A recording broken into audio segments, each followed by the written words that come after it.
وعنده مفاتح الغيب لا يعلمها إلا هو ويعلم ما في البر والبحر وما تسقط من ورقة إلا يعلمها ولا حبة في ظلمات الأرض ولا رطب ولا يابس إلا في كتاب مبين. قال الحافظ عبد الغني المقدسي عن عبد الله بن عباس radhiyallahu ta'ala anhuma, diriwayatkan dari Abdullah ibn Abbas radhiyallahu anhuma qala aqbaltu rakiban ala himarin atanin, aku datang dengan mengendarai seekor himar, seekor keledai, atanin betina, mengendarai himar yang betina, keledai betina. Wa ana yauma idzin qad nahaztul lihtilam, saat itu aku sudah sampai pada usia balik, sudah mimpi. Ihtilam itu mimpi, sudah sampai pada usia di mana aku sudah mimpi dewasa, gitu kan. Qad nahaztu al-ihtilam. Wa Rasulullah sallallahu alaihi wasallam yusalli bin nasi biminan, pada saat itu Rasulullah sedang sholat mengimami orang-orang di Mina, ila ghairi jidar, menghadap tidak kepada dinding, menghadap tidak kepada dinding. Nah, yang zahir, yang nampak di sini, ketika Rasulullah mengimami di mana? Di Mina, ini pada saat pelaksanaan haji. Pelaksanaan haji. Diketahui juga dari umurnya Abdullah bin Abbas. Abdullah ibn Abbas, kapan sih lahirnya? Abdullah ibn Abbas itu lahirnya di tahun ke-10 kenabian, tepat setelah selesai pemboikotan. Jadi peristiwa pemboikotan kan terjadi pada tahun ke-7 kenabian. Kemudian di tahun ke-8 kenabian, 8, 9, 10, 3 tahun terjadi pemboikotan. Di tahun yang ke-10, sebagian petinggi Quraisy itu yang punya hati nurani meminta kepada orang-orang yang menandatangani perjanjian pemboikotan, batalkan pemboikotan ini. Ini masa kita dengan saudara kita seperti ini memperlakukannya selama 3 tahun, mereka menderita seperti itu. Nah, di antara yang menyuruhkan ini Abul Bakhtari namanya. Oleh karena itu Abul Bakhtari ini ketika bertemu di hadapan Rasulullah, di hadapan kaum muslimin pada pertempuran Badar, termasuk yang dikecualikan oleh Rasulullah. Jangan bunuh ini, jangan bunuh ini, jangan bunuh ini. Di antaranya adalah Abul Bakhtari, karena Abul Bakhtari ini termasuk yang membela kaum muslimin pada saat di peristiwa pemboikotan itu, dan beliau tidak memusuhi Islam. Tetapi ketika pada pertempuran Badar ikut di pasukannya Abu Jahal. Nah, ketika dihadapi oleh salah satu kaum muslimin, Abul Bakhtari itu sudah mau ditebas gitu kan. Rasulullah memerintahkan kami untuk tidak membunuh engkau, wahai Abul Bakhtari. Lah, temanku ini gimana? Temannya nggak disebutin sama Rasulullah. Ya kita sikat gitu. Kalau gitu sikat aku juga gitu kan. Milih Abul Bakhtari untuk mati dia di perang Badar. Nah, ketika pemboikotan itu selesai, setelah mau ditarik surat pemboikotan yang ditempel di dinding Ka'bah, ternyata udah dimakan rayap, habis. Ketika sudah dimakan rayap, hanya tersisa tulisan Bismikallahumma. Nah, sejak saat itu pemboikotan dihentikan, sudah nggak ada lagi suratnya. Akhirnya kaum muslimin dari balairung pertemuan Bani Hashim dan Bani Muttalib, karena masing-masing kabilah itu dia punya balairung pertemuan gitu. Itu yang dijadikan tempat pengungsian kaum muslimin pada saat itu selama 3 tahun. Ada orang ngungsi 3 tahun tidak bisa ke rumahnya dan nggak bisa jual beli. Ada duit mau beli tapi nggak bisa. Itulah penderitaan kaum muslimin pada saat itu. Itu yang membuat Abu Thalib di usia yang tuanya tubuhnya semakin lemah, sakit, tahun ke-10 mati Abu Thalib. Istrinya Nabi Sayyidah Khadijah juga demikian, lemah karena pemboikotan itu selama 3 tahun membuat fisiknya semakin lemah. Pada tahun yang ke-10 wafat juga Sayyidah Khadijah radhiyallahu anha. Dan Allah Subhanahu wa taala memberikan kabar gembira, lahirnya putranya Abbas bin Abdul Muthalib, yaitu Abdullah bin Abbas setelah pemboikotan itu. Nah, artinya kalau beliau baru lahir di tahun ke-10 kenabian setelah pemboikotan, pada saat Rasulullah hijrah pada tahun ke-13 kenabian, itu hijrahnya Nabi dan itu tahun pertama Hijriyah, berangkat Rasulullah Shallallahu Alaihi Wasallam ke Madinah. Abbas bin Abdul Muthalib dengan keluarganya masih di Mekah dan masih menyembunyikan keislamannya. Abdullah bin Abbas berarti sudah 3 tahun, anak 3 tahun itu baru belajar bicara. Rasulullah hijrah baru belajar bicara. Kemudian pada tahun ke-8 Hijriyah baru terjadi Fathu Makkah.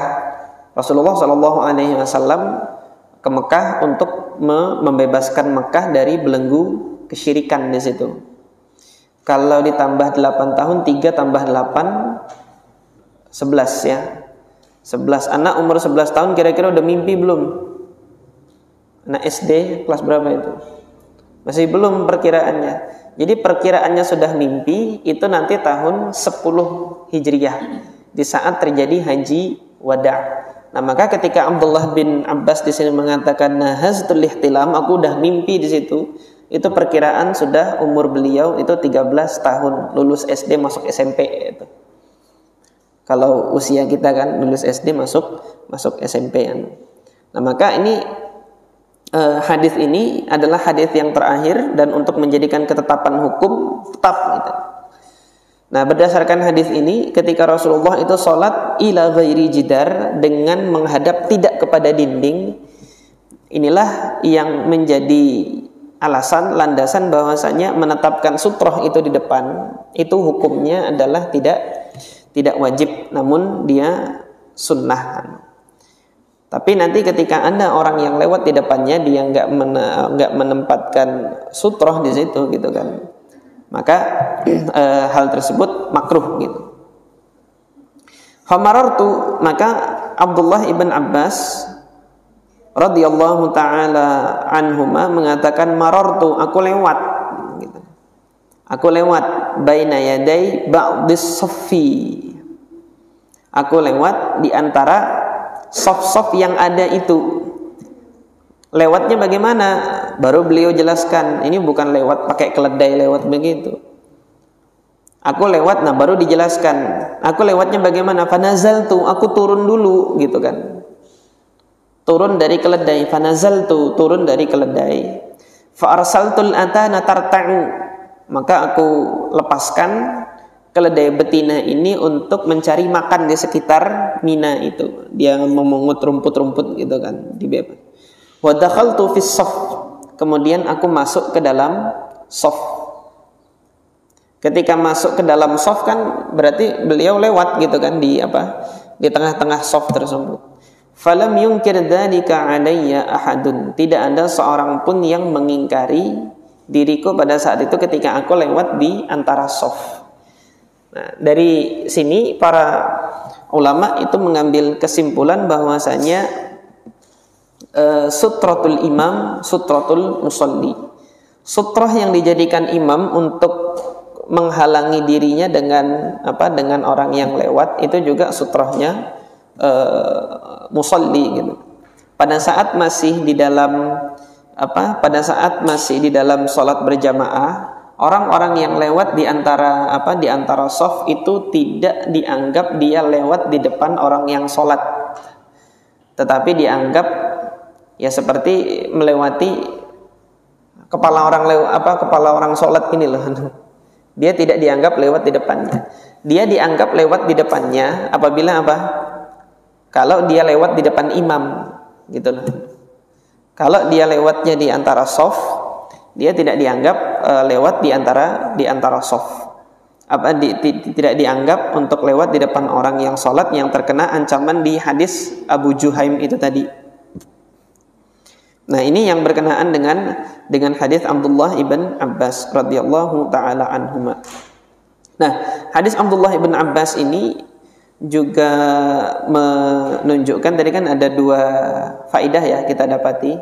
Faidah yang pertama dari hadis Abdullah ibn Abbas radhiyallahu anhuma adalah bahwasanya menempatkan sutroh itu hukumnya adalah sunnah. Sebagian ulama menjadikan dia wajib. Fihi khilaf baina ahli ilmi. Kemudian makna yang kedua dari hadis Abdullah ibn Abbas radhiyallahu taala anhuma tadi, lewat di depan orang yang sholat tapi masih di dalam shaf itu tidak menjadikan sholat tersebut terganggu dan masih boleh hukumnya. Lewat di depan orang yang sholat kalau dia di dalam shaf itu boleh. Kemudian juga kita bisa ambil kesimpulan dari hadis Abdullah ibn Abbas ini, keterlambatannya Abdullah ibn Abbas ini tidak diingkari kan, falam yunkir dzalika alayya ahadun. Hal ini menunjukkan kebolehan seseorang itu masbuk untuk datang ke sholat, akan tetapi masbuknya orang yang datang ketika sholat ini hukumnya makruh. Di antara makruhnya kenapa? Di hadis Abu Bakrah Rasulullah Shallallahu Alaihi Wasallam pernah mengatakan kepada Abu Bakrah, zadakallahu hirsan wala ta'ud. Semoga Allah menambahkan ketamakan terhadap dirimu, tapi jangan diulangi lagi. Jangan diulangi lagi apa? Jangan diulangi lagi keterlambatannya itu.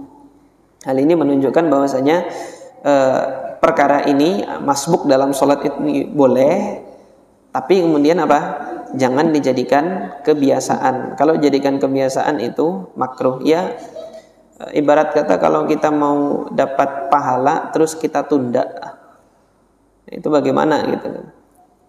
Mau gajian ya, gajinya ditunda. Ya sama seperti ini, karena lambat datangnya. Sudah mau gajian hari ini tapi diambilnya nanti-nanti aja gitu kan. Padahal sudah sedang butuh. Dan kita juga sebagai hamba Allah Subhanahu wa taala, kita yang butuh kepada ampunan Allah, kita yang butuh kepada rahmat Allah untuk segera datang ke tempat sholat. Kalau nanti kita datangnya itu lambat-lambat karena tidak ada uzur yang mendesak, itu kan menjadikan diri kita itu bagaimana? Seakan-akan tidak butuh kepada ampunan Allah Subhanahu wa taala, padahal itu yang menjadi tujuan utama kehidupan kita ini. Nah, ini tadi yang lewat dengan fisiknya, lewat dengan berpindah badan. Kalau lewatnya nanti hanya anggota badan saja, itu bagaimana? Ini dijelaskan di hadis Aisyah radhiyallahu anha.